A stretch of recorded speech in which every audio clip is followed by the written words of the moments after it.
I came into college atheist, agnostic. I was very skeptic. Just why do people believe in this higher being of God whenever, there's so many bad things happening in the world? But I truly realized the goodness through friends who were sharing with me on a weekly basis. My buddy Seth, I thank him so much because he saved my life. I mean, he brought me to Christ. He helped me figure out that's what I needed. And just every week, he would share his faith with me, how it was helping him. Of course, I was very much denying it. I would always be like, I believe in myself, not God, which is such a selfish thing to say. There was just one week I hit rock bottom. It was bad. I failed almost every class my first semester in college. Whoa. And there was one class I was passing, and it was because I had Seth in there to encourage me every single time we had class.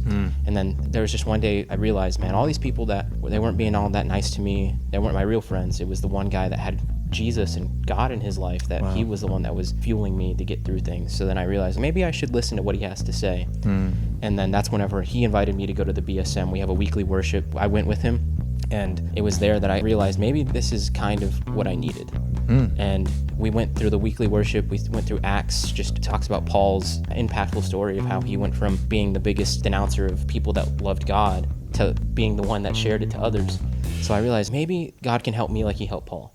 So then that night in my dorm room, I was just looking up at the ceiling, and I was like, you know what, God? I believe. I believe. I became a believer that day, that night in my dorm bed. And then from then on, I just kept going to the BSM every week.